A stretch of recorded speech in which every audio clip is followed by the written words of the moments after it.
Oi, Isa. Me diz uma coisa. Você estava tão bem estruturada, né, pensando em toda essa trajetória aí que você tem da sua vida. Em qual momento e por qual motivo você decidiu fazer uma transição de carreira em uma área que talvez as pessoas enxergam que seja completamente diferente do que você tinha, né, como fisioterapeuta? Olha, essa é uma pergunta que sempre me fazem, né? E é muito interessante, porque às vezes eu me pergunto, eu falo, gente, onde foi o momento, né?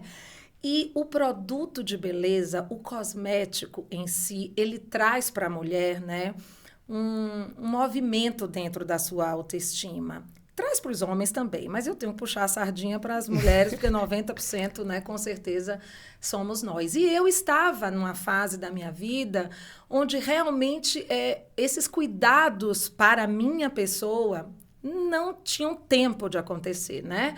O meu filho mais velho, hoje, ele é transplantado renal há 17 anos, mas eu passei todo um processo dessa descoberta dessa doença crônica, né, de uma insuficiência renal, quando ele tinha ali por volta de 1 ano e 8 meses, e ele fez 3 longos anos de hemodiálise e eu trabalhando na fisioterapia, né, com 3 empregos. Então, aquilo foi muito desgastante para mim. Eu não poderia deixar de trabalhar, né? As assistências dele exigiam que eu e meu marido trabalhassem muito financeiramente. É uma doença cara que exige isso de nós. E nesse tempo, a última coisa que eu fiz foi cuidar de mim. Então, é mesmo que eu tinha me largado nessa trajetória. Então, andava de camisão branco, calça de elástico, uma mulher totalmente diferente do que você vê hoje. E, em meio de tantas adversidades ali, naquele momento, como mãe, eu me via sem poder dedicar o tempo que eu gostaria aos meus filhos, porque no meio desse caminho surgiu o Léo, né, hoje com 17 anos, e eu decidi que eu precisava fazer algo para que eu tivesse um tempo para ser mãe, porque era o meu sonho também ser mãe. E quando surgiu a oportunidade Mary Kay, primeiramente foi o meu cuidado, essa animação que deu, sabe? De dentro para fora, é óbvio o nosso crescimento, mas quando você começa a se enxergar mais bonita, né? Com o efeito de um sorriso, de um batom, de uma maquiagem, tudo vai melhorando. E aí eu enxerguei na empresa, nessa oportunidade de negócio, o que eu desejava. E é lógico que empreender no mundo tradicional teria muito investimento e eu não tinha essa condição. Então, foi mais ou menos olhar para um negócio e falar, é possível fazer isso com pouco investimento e vamos ver no que vai dar. Que aí foram 3 longos anos dessa transição profissional. E como que foi esse processo de transição? Como foi esse movimento? Porque eu acredito que você estava consolidado ali na sua área, por mais que tinha 3 empregos, estava consolidado. Sim. E você ir arriscar para o novo, assim, um ar diferente daquilo que você estava fazendo. Como que foi esse movimento? É muito interessante isso, né? Porque eu sempre falo que existe um preconceito, e eu adorei esse nome de vocês, pode desconstruir. Para mim, essa é uma expressão maravilhosa, né? Eu estou aqui também para desconstruir essa ideia que criaram de que empreender é para alguém que não deu certo na vida, né? Principalmente quando a gente fala de vendas, né? De vendas diretas ou qualquer tipo de vendas.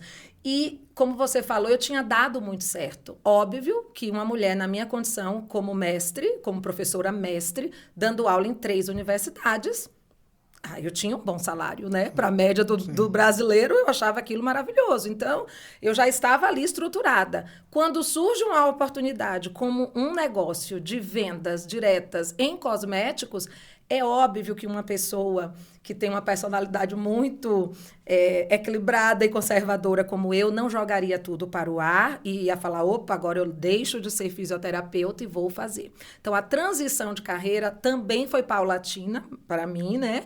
Eu comecei, então, eu ia aumentando as minhas horas dedicadas à Mary Kay, que começou bem pouquinha, e eu ia diminuindo as horas na fisioterapia, né? Eu tive essa possibilidade. Então, para quem tem essa possibilidade, eu acho que é uma estratégia muito interessante. E aí eu comecei a ver que algumas horas naquela determinada faculdade que eu dava aula de sexta-feira o dia inteiro, com as vendas na Mary Kay eu já supria aquele salário, aquele valor. E assim eu fui me equilibrando até que, por fim, Acho que 3 anos depois eu já tinha conquistado meu carro rosa, eu já estava fazendo viagens internacionais nas empresas que não me cediam, né? Eu falo que uma das faculdades eu sempre vou lembrar com muito carinho de todas, mas teve algumas que falavam assim para mim, quando o meu filho estava internado numa UTI, eu precisava dar aula, porque o CLT não abona filhos. Sim. E esta mesma empresa, em alguns momentos, já quando eu já estava fazendo viagens internacionais na Mary Kay, que eu dizia, vocês já podem me demitir, coisa e tal, falavam para mim, não, a gente vai dar um jeito, coloca alguém para te substituir. Então, eu percebi que os valores eram muito diferentes. Quando a gente estava em uma situação adversa, como eu estava, onde eles dominavam e poderiam dispensar aquela professora que poderia ser um problema com um filho doente e, ao mesmo tempo, quando eu já estava no auge, que para mim estava maravilhoso, eles não queriam me liberar, né? Então, assim, eu falo brincando hoje, mas foi algo que me fez pensar seriamente mesmo na minha realidade profissional, né? Como eu estaria daqui a um tempo se eu continuasse naquela vida escrava que eu vivia, né? Então, foi essa transição que tem muito a minha personalidade, né? Ela foi mais calma, foi mais tranquila, não foi uma ruptura brusca. Radical, não, né? Foi não, uma coisa não. mais cautelosa. Isso. Assim, se vocês vão me conhecendo um pouquinho mais, né? A Aline já sabe disso. Eu não sou nada muito radical em todas as coisas, né? Sim. Então, a gente vai... E dá super certo. E vai... Né? Cada um no seu tempo, sim, né? E eu trabalho muito com isso. As personalidades diferentes, elas enriquecem a vida da gente. Sim. E não dá pra gente mudar a personalidade, dá pra gente se adequar. E eu costumo falar que o meu estilo de negócio com a Mary Kay se adequa a diversos tipos de personalidade. E isso, para mim, fez, sem sombra de dúvidas, muita diferença. Eu me senti muito confortável como empreendedora dentro dessa empresa que respeitava os meus limites e deu muito certo por isso.